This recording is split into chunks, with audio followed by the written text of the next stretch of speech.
Welcome to Seek Reality with Roberta Grimes. Joyous conversations about what the afterlife evidence and modern science combine to tell us is true about our one reality. You have nothing to fear. You are eternal and you are perfectly loved. Knowing the truth changes everything. Now, here's Roberta. Welcome to Seek Reality. I'm Roberta Grimes, and I'm delighted that you're with us today. You know, one of the wonderful fruits of my having shared these Seek Reality programs with you over the past 6.5 years is the fact that I've made so many friends in the process. There are listeners who reach out to me often. They're sort of like pen pals now. And there are authors and experiencers and others who have been my guests over the years, and they still keep in touch. I love being part of so many wonderful people's fascinating lives. Our guest today, who's here for the second time, is Patrick J. McKallick, who lives not far from me and who by now has become a personal friend. Patrick is a cognitive behavioral counselor, certified neurofeedback provider, and international consultant and trainer. Early in his career, he was a lead trainer for one of the U.S. neurofeedback Starting that sentence again. Earlier in his career, he was a lead trainer for one of the U.S. Department of Education's regional training centers, and he worked extensively as a consultant in the areas of alcohol and drug abuse, organizational development, and community mobilization for planned social change. So you can see he's done a lot of things. He worked principally for the U.S. Department of State and the Organization of American States, but he's worked also for a number of other organizations. And he has worked, this is such important work, he has worked in the criminal justice system with high-risk offenders on probation. He grew up in a rural area of north-central Mexico in a bilingual and bicultural family, and his early family life was unstable, violent, and traumatic. Then his alcoholic father abandoned him in an orphanage while his mother fled to her home country, which was, of course, the United States. Eventually, he attended high school and college here, and there he obtained a degree in psychology and sociology. But with such a tumultuous background, Patrick let himself be lured into an abusive cult that he managed to escape after more than 4 years. He's the first victim of a cult that I ever have known, and I find his tale of it fascinating. Eventually, Patrick's mostly awful early life became, it's amazing, his lighthearted and entertaining book, which I really enjoy. It's called The Face of the Iguana, Freedom from Toxic Beliefs, A Journey in Healing and Transformation. We talked about this book last spring, and I asked him to come back and talk about something which is really important to all of us, which is spiritual growth. If anyone could talk about that, it's my friend Patrick. So welcome back, Patrick. I'm so glad to have you here again. Thank you, Roberta. It's fantastic to be here again with you. So please, for people who haven't heard our previous interview, let's talk a little about yourself, just briefly. Your mother is American, or was American. Your father, Mexican, and he's a wealthy person or a powerful person in some way, as I recall. Yeah, actually, my father was American citizen, but he grew up He grew up in Mexico since he was a kid. So basically, he considered himself Mexican, or he considered himself to be a part of the Mexican culture, and that he was. My background obviously was tumultuous from the get-go. It was an abusive alcoholic family. There were issues of abandonment. I was abandoned put into an orphanage because they didn't know what to do with me. And this was after my mother fled to the United States after divorcing my father. And so I tried to integrate myself into life as best I could in spite of the sense of abandonment and the sense of trauma that I had experienced. And so I was able to finally get a chance to have my father send me to the States to go to school. And so I completed basically my schooling here in the United States, which was a godsend really for me. Now, there was a period there where I found your early life, and maybe if someone just lives a perfect life and joins Boy Scouts and does nothing, maybe they have a boring childhood or something, but I found your whole account of your childhood pretty fascinating. The head was like a Catholic or something orphanage, and the head of it was abusive, but you ended up loving him and thinking he was very formative. Tell us a little about that, because things look very different when you're in the middle of something bad. Sometimes you can find the good things in it too. Well, actually, the priest was not abusive. It was the people under him that I had put there in terms of like the prefect of discipline or the prefect of students or the whole life of the orphanage, the directors of the orphanages, and there were many of them. They were, in many instances, quite abusive in the sense that the paddlings with the big paddle with the holes in it was oh my Lord. Was quite frequent, and you had to actually pull down your pants, and they had to actually spank you on your buttocks. And the screams were just it kind of reminds me of a picture of the Inquisition that I saw, and it's like it was like a torture that was just so uncalled for. And as I look back on it, I really don't understand it. But at that time, I suppose they did what they only knew what to do, and that was to impose corporal punishment upon these kids. And these kids, and I include myself, I guess, in that sense, were abandoned kids. They were orphans. They had no sense of family life whatsoever, whereas I did come from a family. I knew what family life was like. So in spite of that, though, the priest was a very saintly man, in my opinion. I understand from individuals that I know that there has been a petition to the Vatican to initiate a inquiry into his possible beatification. So really, wow, right, and so there is a movement going on, and I do believe that he absolutely deserves it, because he came from a place of unconditional love, and he sacrificed his whole life to bring these kids in. I think the fault perhaps lies in his not being made aware of what the people under him were doing, and I can't say that I don't blame him, but at the same time, of course, he should have been a little bit more vigilant. But yes, again, he was very, very busy. He was traveling all over the place trying to raise money for the orphanage. So in spite of all of the abuse, I saw the unconditional love that was coming from this man was just incredible. And I met with him later on when I was an adult, and that light that he had in him just glowed even more. And I go, wow, this man is a giant, a spiritual giant. Wow, that's wonderful. Yes, and so. Yeah. Was he why you decided you wanted to be a priest? Because at one point you also decided to be a priest. Well, no, that was my doing. Yeah, tell us why you wanted to be a priest after all yeah, this. well, I decided, well, I'm going to have a way out of here, and that was one way for me to get out of that environment that I was in, because I was totally misplaced, to be honest about it. So I went down to the seminary, and I put my name in the hopper, and they said, oh, okay, yeah, well, I guess I passed the initial interview. And they did take them young back then. I don't know. You were a teenager, right? I was preteen. You were preteen? I was preteen. I was 11, 12 years old. Yeah, wow.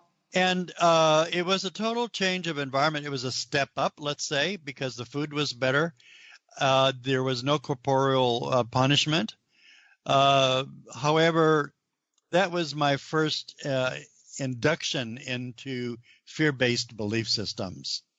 Yeah. Not that I didn't get that earlier in my life through the wonderful Baltimore Catechism and all of the other indoctrinations that the church espouses and or espoused back then. It just reinforced the fear-based belief systems that the church had actually very successfully programmed into my subconscious mind. But then you decided you were not going to be a priest, that it wasn't quite for you. Exactly. And that was a decision that I made. And I told my father, I want to go to the States. I want to get an education. And so I was insistent on it.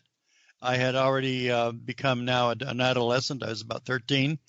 And by the grace of God, I was able to go to the States, and it was like the Statue of Liberty welcomed me. It was like yes. total freedom. And the Statue of Liberty has so much meaning to me. And you may think, well, wait, you're not an immigrant. No, I'm not. But it was freedom for me. It was freedom from psychological and mental and physical abuse. And I was just like, oh my God, this is just an incredible new life that I have. We really don't understand just how wonderful it is in this country. We really, really don't. Really don't. You don't know how much I appreciate the United States of America. Well, we appreciate you too, dear. But I think that's something that it's a useful reminder, because a lot of us just take for granted it's the water we swim in is freedom, and yes, and the right not to be abused or starved or in any way treated negatively, and that's very rare in the world. So yes, it sure is. I'm glad you were rescued. Yes, for sure.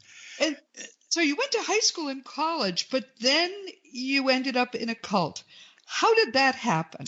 Well, I went to, actually, before the cult, I had a very, very good job in a juvenile justice system in another state, in a western state. And I had a wonderful job. It was very promising. It was a job that was I very much enjoyed and was successful in. But the issue of not having dealt with the trauma of the abuse as a child compelled me to find healing. And some people that are vulnerable, like I was at that time, will seek out any form of a therapy or a organization or a set of paradigms or tenets or principles that will help them feel better about themselves. And so I guess I went down that route. I went down that path.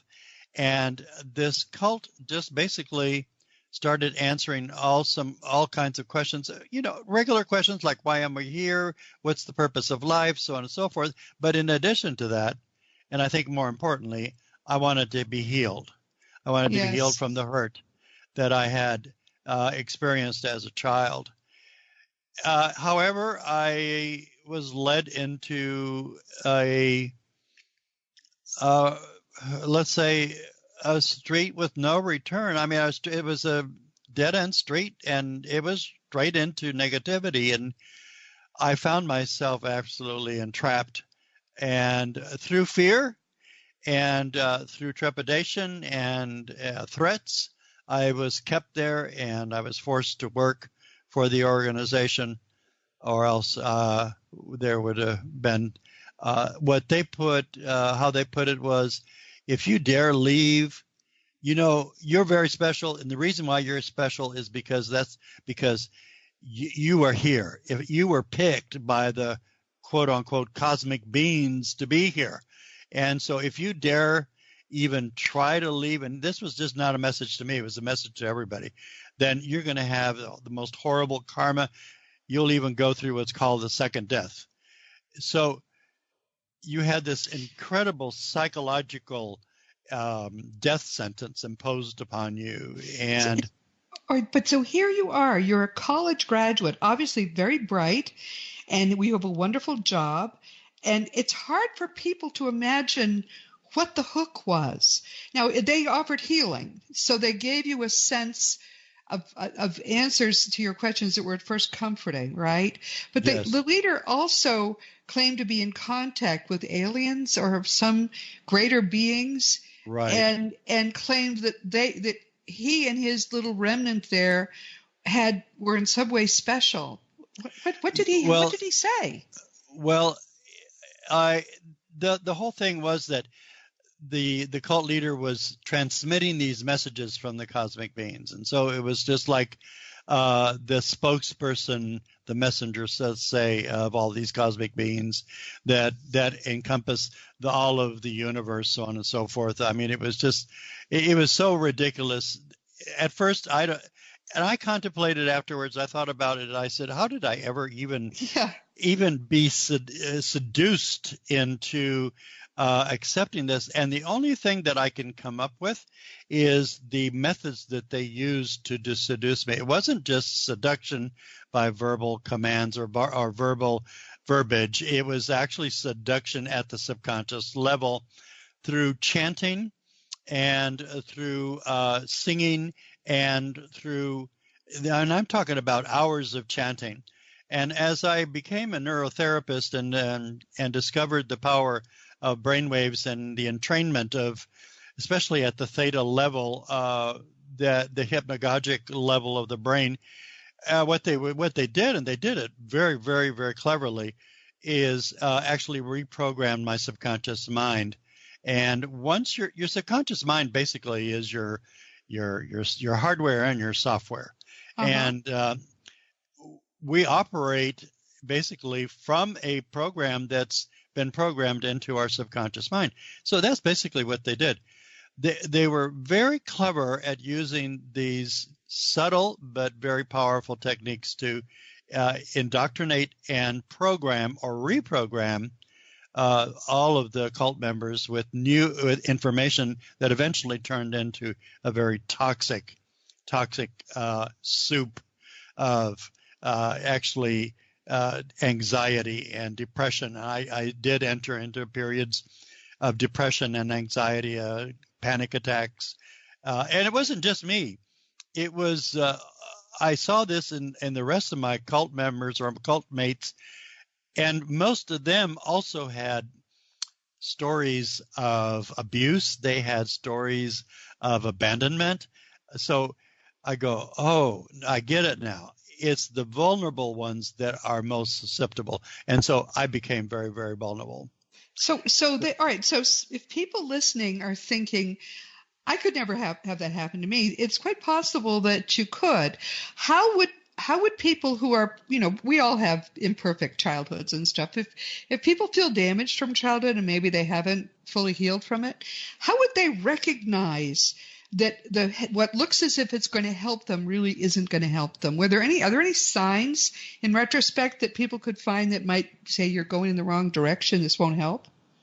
The main question to ask is, am I getting the help, the professional help that I need in order to deal with these issues that I have dealt with in the past and that I'm still dealing with?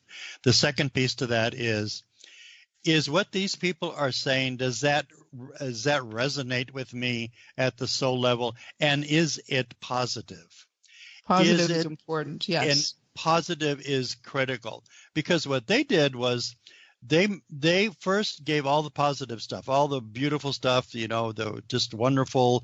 You're going to go straight to, you're going to make your ascension and you're going to go to heaven, and because you're going to be a missionary for the whole universe, blah blah blah.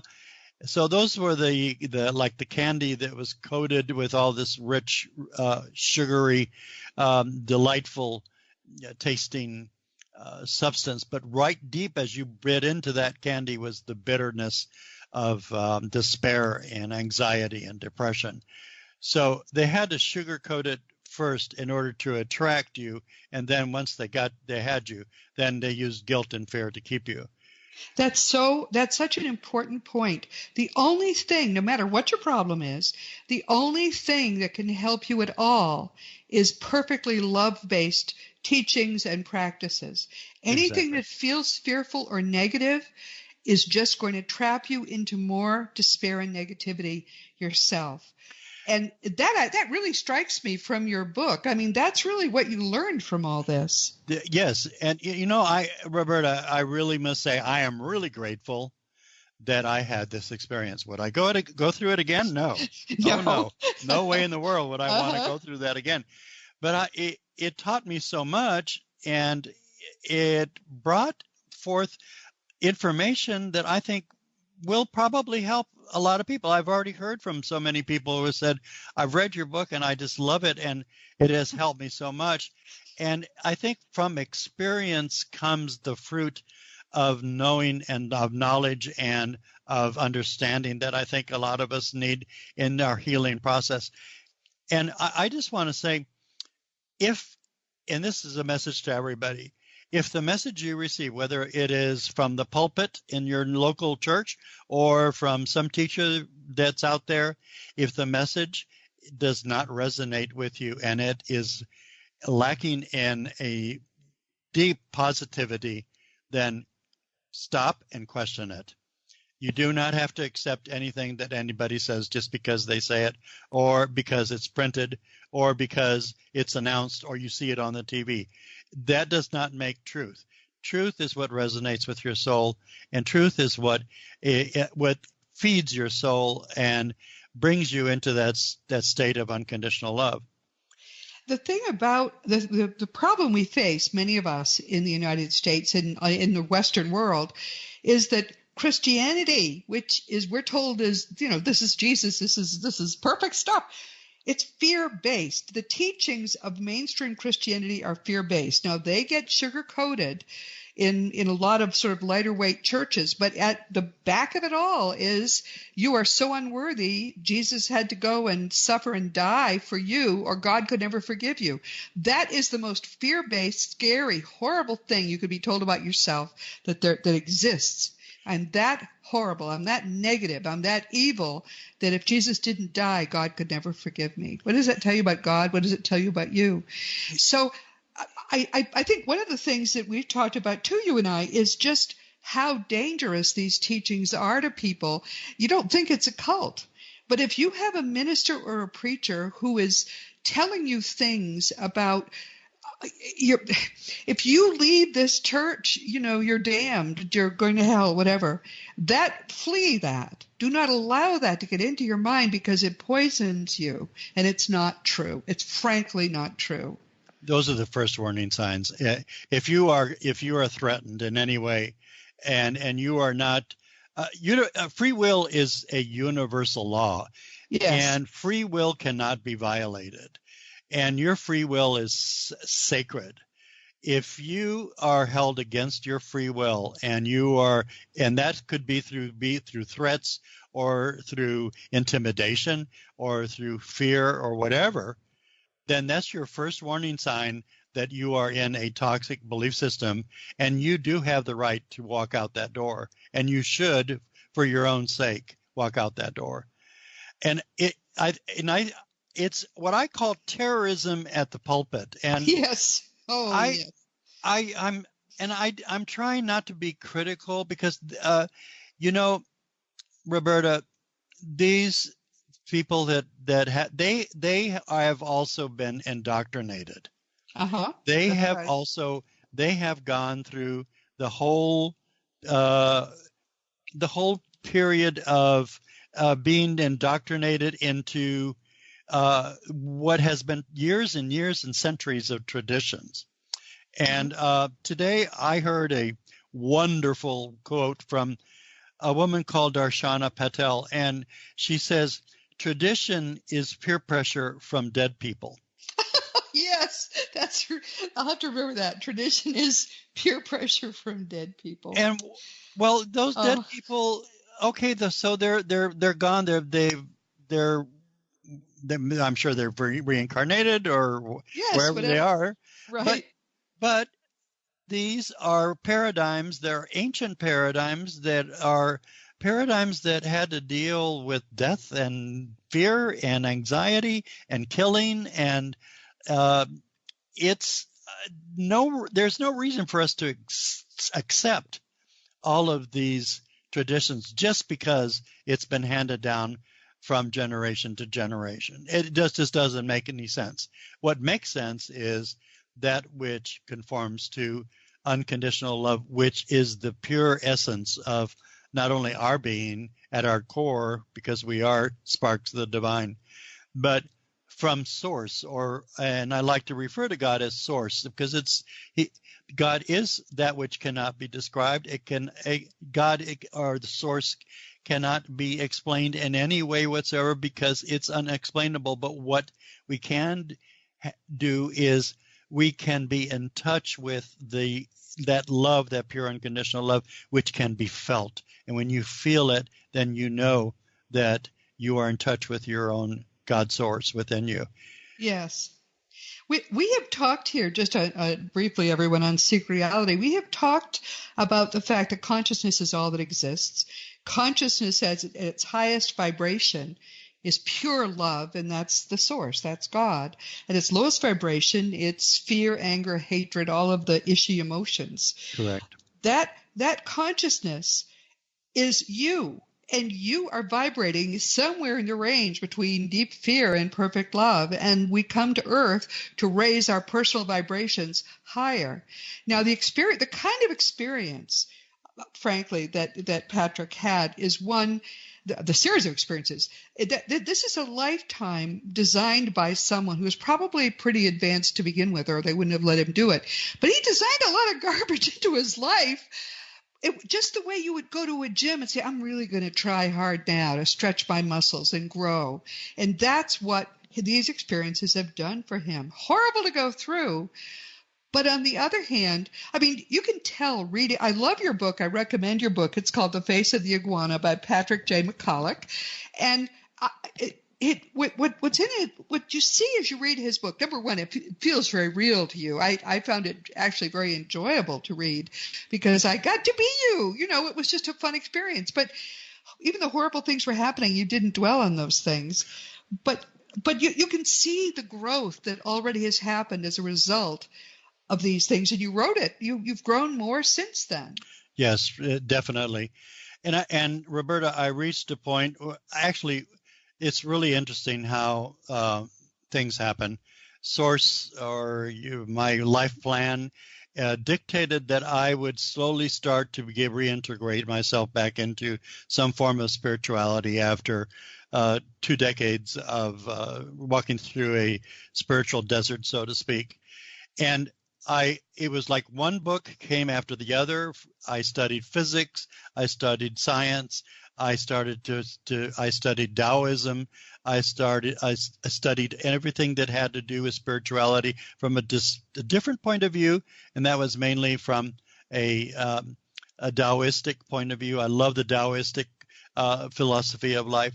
Well, and that progression, it was like I had this menu of books or information that kept flowing into my life rather, and I finally came to a point where I said, okay, I know that cult was New Age, and I don't even like that term New Age. I don't either, not at all. It just doesn't resonate. I think transformational information is what we're talking about here, the new information of transformation. And so I finally came to the point where, okay, I'm going to start doing some investigating. But I'm going to set some limits. It has, first of all, the research that I am engaging right now has to be evidential, it has to be positive, and it has to be impacting at the level where it's going to help human beings. Those were my limits, and I set those as the criteria for a journey that I embarked on to research mainly the afterlife. And that started out with near-death experiences. But before that, I had a spiritually transformative experience. And it's really interesting. I describe it in my book. And most of my family and friends who have read my book, they don't even dare discuss this incredible spiritual experience that I had. First of all, because perhaps what they're thinking is, well, yeah, saints are the only ones that have these transformative experiences. Yeah, no. And I'm certainly no saint. I'll tell you that right now. I'll be the first one to tell you that. But it was one morning I was still asleep, and it started out like it was a dream, but suddenly it became more than a dream. I was just overcome with a feeling of pure unconditional love, and the peace that I experienced right away. My consciousness came to the words, peace, the peace that passeth all understanding. Yes. And I go, now I know what that is. And then I was in front of this, I don't know how to describe it, this being that emitted light, that had the most bluish violet eyes that I can't even describe the color. And I looked at this being, and he said, I come in love to you. And I had this feeling that I knew him. I had known, but I couldn't place where I knew him. And I was just starting out in a new stage in my career as a cognitive counselor. He says, Michael or Patrick, I want you to go over there, and I want you to go over to that man over there named Michael. And I said, he says, I want you to take his hands. And then I hesitated. I said, and this was all telepath. He says, take his hands. So I took his hands, and as soon as I took his hands, I smelled alcohol coming off his breath. And I heard this being say to me, you have the power in you that is source to able to facilitate this man and many others healing. Heal them now. Wow. And that whole experience, and I'm not giving it even justice the way I'm describing it now, because it was so transformative. I was basically just paralyzed in my bed because I could not move, nor did I want to open my eyes because I didn't want that experience to go away. And one of the things people don't understand is that what happened to you is not uncommon. I would say by midlife, because a lot of people will tell me their stories. I think by midlife, at least half of us have had an extraordinary experience, one that we cannot explain, one that involves beings or sensations or out of body or something that makes us know we have contacted the divine. It's normal. And so I perfectly believe that. And what I'm sure that probably was your guide that you were talking with. Yes. And it's wonderful. Thank you for sharing that. But no, I totally know that it was real. No question about that. And it was such a gift, and the first thing, of course, that comes to my mind is, well, why me? And then why not you? And then, yeah. And what I get back telepathically is, and why not you? Right. If anybody's qualified, you certainly are qualified from what you went through.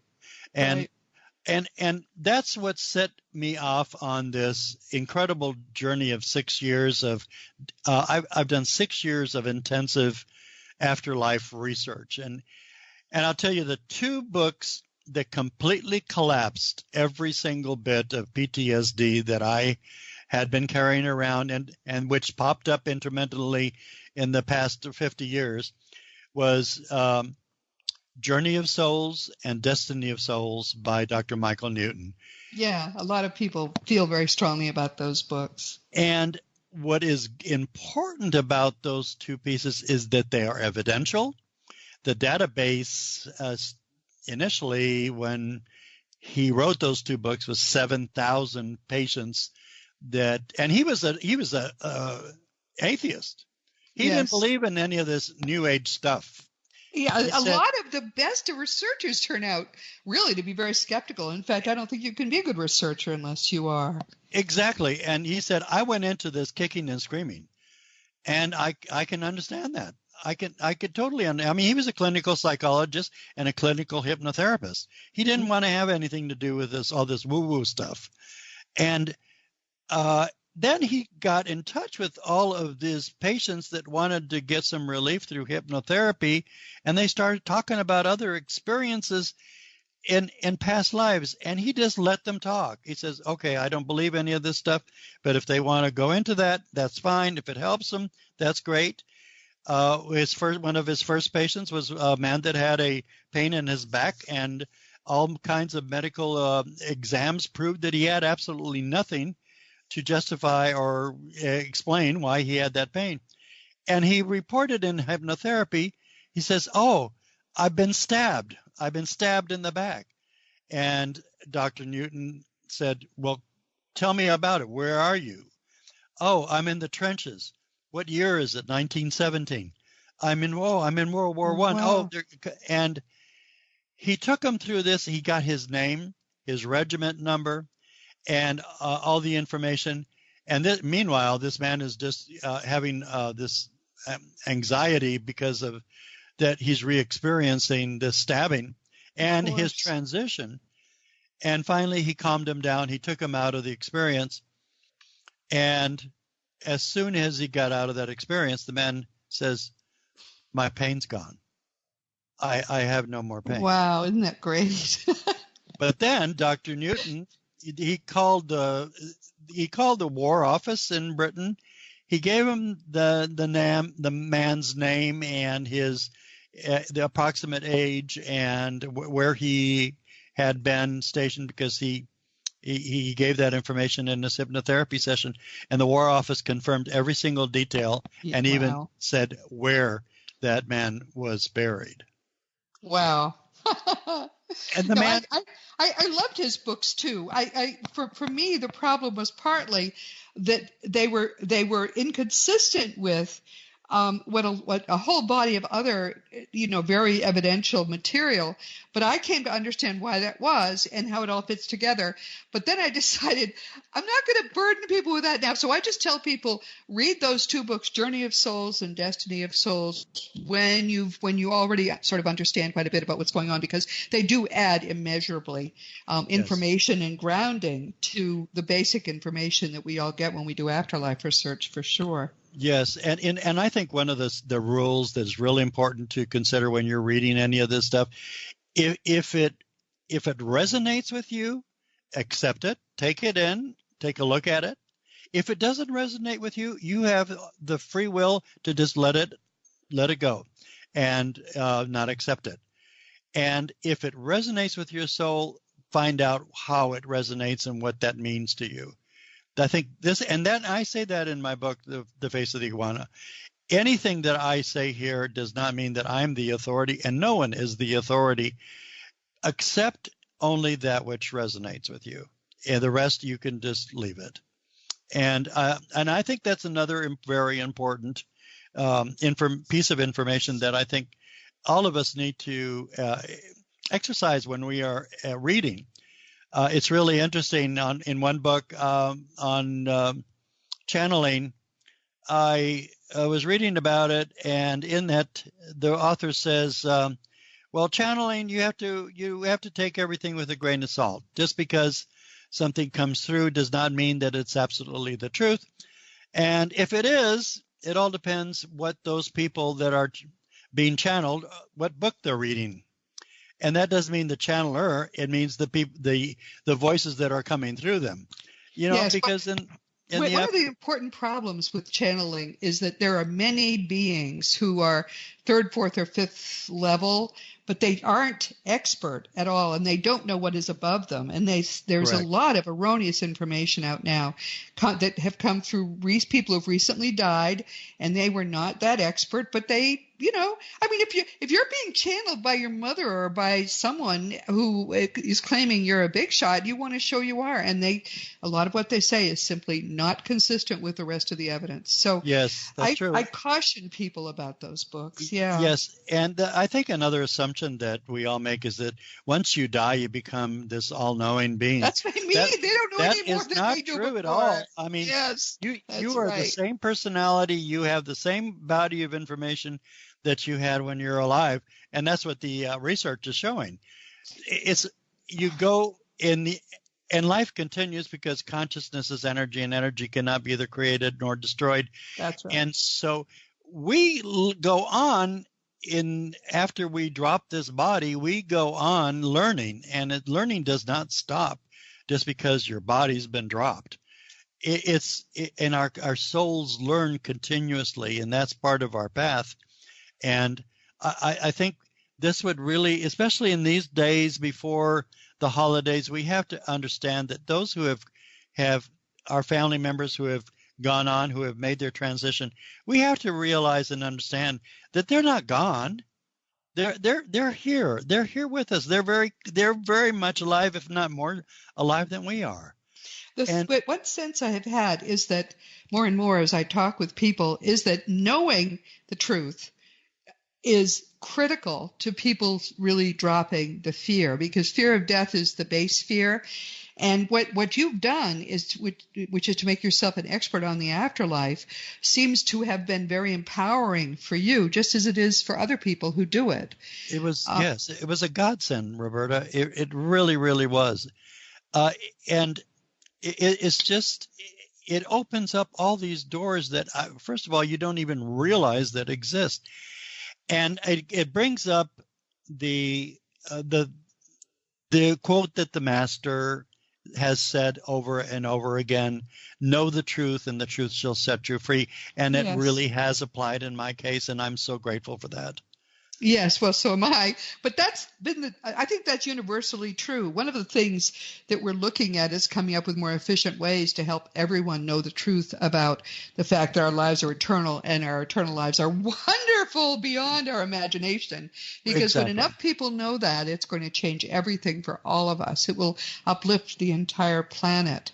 What's next for you? Are you working on another book? What are you planning to do? I'm working on another book. I am also been named as part of the board of directors of the Santa Fe Institute for Mediumship and Spiritual Studies in Santa Fe, New Mexico. Yeah, and I'm going to be the director of training for some of the events that will be held. And I'm writing also a novel that is going to, well, actually is incorporating a lot of the information that I've researched as far as the afterlife is concerned. It's like a gentle introduction to the general public on near-death experiences, transformative spiritual experiences. But of course, I'm going to add some intrigue with that as well. And I'm never written a book on this type of this specific topic, especially in a novel. So I'm kind of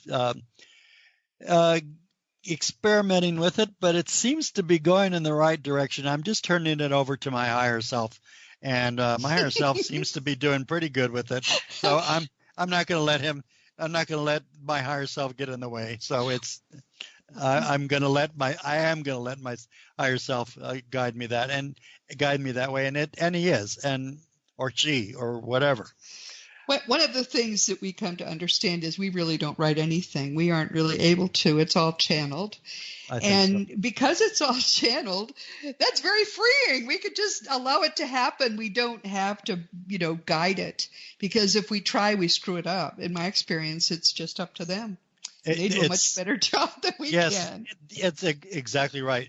When I try to impose my ideas on how it should be, all of a sudden everything falls apart, and I go, oh, now where do I go? And then I just give it up, and then it comes. I just surrender, actually. And I think surrendering is one of the key words here.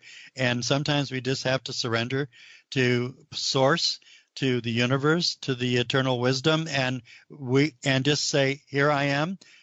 Let me have what I need right now to know what the next step is, or what I need to have to grow and learn at this moment in time and space.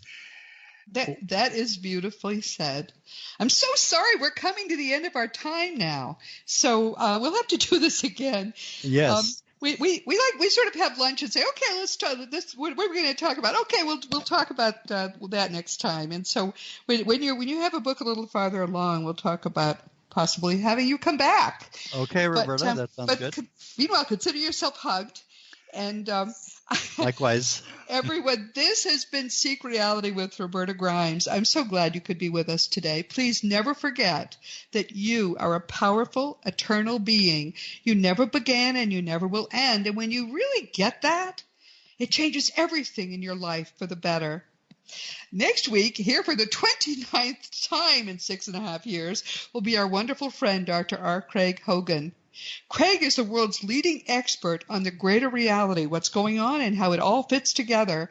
And he's devoting his life to spreading the truth as broadly as he can. One of his projects is the Afterlife Research and Education Institute, or AREI. Lovely logo. I was part of designing it. AREI has put on and sponsored meetings and Zoom groups of all sizes all over the world. And I'm really excited to hear more about what it's up to now. Also, next week, Craig is going to announce to us that he has not one, but two much needed books coming out in the summer of 2020. I've seen an early preview of his new books. He's got 700 plus pages. He has to pare it down to 2 books, but it looks terrific. I'm excited about this. And he's going to introduce to us what his books are about next week. So we'll break some news here on Seek Reality. And I'm excited to be doing that. This is the most fun, by the way, you can ever possibly have. So I hope that you get to be a guest too, because I really love being part of the lives of all these wonderful people who are doing so much good in the world. But please then join us next week. This week, our guest here for the second time has been Patrick J. McKallick, that's the pen name of a friend of mine. And Patrick had a traumatic, but at the same time, he had a fascinating international childhood and youth. And he has triumphed dramatically over all his travails. I think you should read his book just to see what people can go through, and they come out of it triumphant. What an amazing thing. His book is actually positive and uplifting. I enjoyed reading it because it's, none of it is depressing. It's all uplifting. This is all part of making a wonderful adult man. It's called The Face of the Iguana, Patrick J. McKallick's work. His life since that time has been a process of deep awakening and uplifting spiritual growth, and a lot of that came just from the very things that were so hard for him to go through. And of course, that's the point of our coming here at all. He designed a difficult life, and he's using it beautifully. Actually, I'm enjoying watching this very tough and resilient man turn inward now and really, really grow spiritually in the latter part of his life. As you know, my own nonfiction books are Liberating Jesus, My Thomas, The Fun of Dying, The Fun of Staying in Touch, The Fun of Growing Forever, The Fun of Living Together, and in February of 2020, The Fun of Loving Jesus, Embracing the Christianity that Jesus taught. And the Christianity that Jesus taught, let me make clear, has no fear in it whatsoever. It's only love and joy. For young children, there's the fun of meeting Jesus, and pretty soon the fun of growing with Jesus. You can order all my books through bookstores or on Amazon.com, and the adult books are also available as audiobooks. If you want to talk about anything with me, any of my books, or if you have a question or anything, you can always contact me through the contact block on robertagrimes.com. I used to be able to say if it takes more than 24 hours to get an answer, send flowers. I can't say that now. Sometimes it takes almost a week, but I do answer still. I answer every email. Past episodes of Seek Reality are available on webtalkradio.net, realrevolutionradio.com, iTunes, the iHeartRadio network, and on a number of other stations, including those in the wonderful Dream Vision 7 radio family. There's also a free app in the iTunes App Store, which you can get, and apparently Seek Reality just appears there every week, so that's very simple. And of course, if you enjoy our weekly conversations, you might also want to check out my blog at robertagrimes.com. If you sign up, it'll come to you every week. I use those blog posts to work through a lot of the issues that we talk about on Seek Reality, and there's more space, of course, there for analysis, so we can go deeper. I'll tell you, I didn't even think I'd be able to keep this up, but I've done it now for a year and a half, and I think I can do it every week from now on. I get so energized by the people who come there, who comment, who have made friends with each other and with me, and we really have a good time. So every Sunday morning, there's a new blog post. Come and check it out. Meanwhile, everyone, this has been Seek Reality with Roberta Grimes. Please enjoy and please make the most of this coming week in our one reality, knowing that you are a perfect, eternal being.